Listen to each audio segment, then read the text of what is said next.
bien. Salut Xavier. Eh bien salut Guilain, bonjour à tous. Bon, pas facile de passer d'un excès d'eau à un manque d'eau et des températures surtout relativement caniculaires.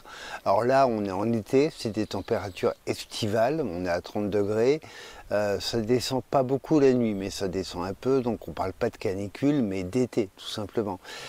Sauf que là, voilà, ça fait un moment qu'on n'a pas eu une goutte d'eau. Donc, comment faire face à ça?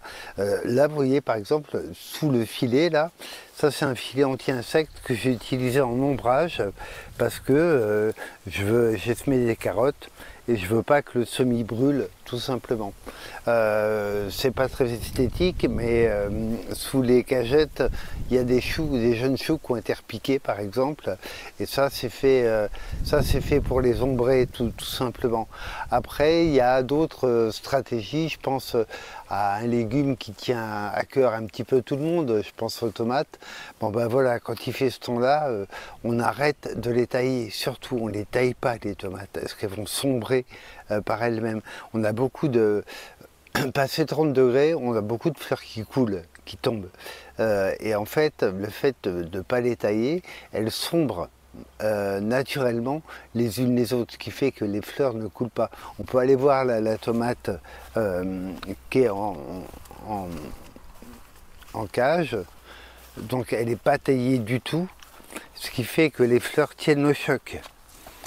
En fait, si on... Voilà, donc comment on sait que les fleurs tiennent? Ben voilà, on les secoue, tant qu'elles ne tombent pas, c'est que ça tient. Donc là, elles tiennent le choc. Alors la récolte peut être un petit peu plus tardive, mais au moins je sais que je vais avoir une récolte. Après on va aller voir dans le tunnel, parce que là on a un temps qui est très poussant, ce qui fait que les tomates, il fait chaud. Donc comme il fait chaud, on arrose. Comme on arrose, ça pousse en fait. Ce qui fait que pour freiner un petit peu les plants et puis pour étaler la récolte, en fait, je laisse des tiges secondaires partir. Et là, je vais aller en attacher une.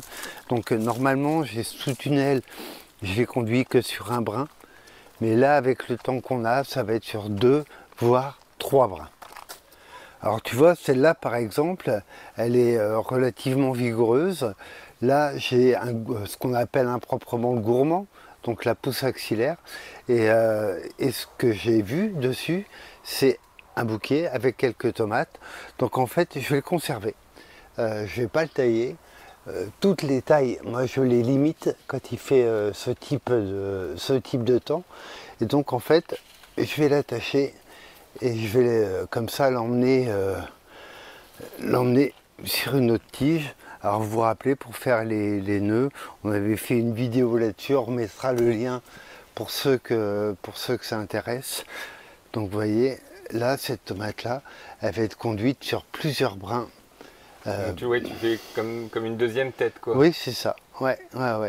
Et hop là. Parce qu'il y a la tige principale, La là, tige, ouais.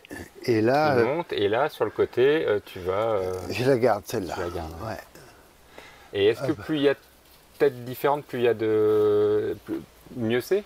Là, bah, Est-ce qu'on pourrait le faire indéfiniment, en fait? non. Mais ce que je veux, c'est calmer la vigueur du plant. Ouais. Parce que là, comme il fait chaud, ben, on arrose un minimum. Comme on arrose, ben, ça pousse, ce qui fait que si je l'ai sur une tige, elle va monter tout là-haut. Et j'ai plus intérêt, puisque c'est un temps qui est propre à la production de tomates, j'ai plus intérêt à laisser les pousses axillaires partir, à calmer un peu le plant Ouais. et à multiplier en fait mes tomates, quoi. Là, j'ai un bouquet de plus. Donc ce que Tout tu dis, c'est simplement. que sur une seule tête, ça monte super haut Ouais, après. voilà, et puis il faudra l'arrêter. Ouais. Alors que là, je laisse redémarrer des pousses axillaires, et puis j'ai déjà des bouquets dessus, donc autant en profiter. Ok. Donc voilà, quand il fait chaud, bah, c'est comme quand il fait froid, et c'est pas forcément beaucoup plus simple. Là, nous, il fait très chaud hein, quand même. Donc c'est ombré au maximum.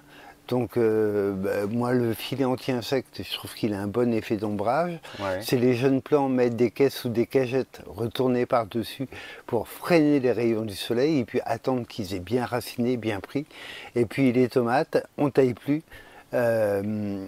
Encore que sous tunnel, c'est moins délicat parce que comme les bâches sont traitées anti-UV, ça fait que mes fleurs crament pas. Ouais. Mais dehors, surtout, ne taillez pas, laissez vos plants vraiment s'épanouir. Et est-ce qu'après on peut retailler à un moment? C'est pas nécessaire. Pour les gens qui voudraient un peu... Ce sera pas nécessaire. Ouais, non. Non, Ok. non, non, ce sera pas nécessaire. Donc là, on arrête les tailles. On fait des. Alors aussi, oui, on l'a vu sur une vidéo précédente. Quand il fait des températures comme ça, on bassine aussi. Hein. Ouais, On envoie de l'eau par aspersion un petit peu pour rafraîchir un petit peu l'ambiance.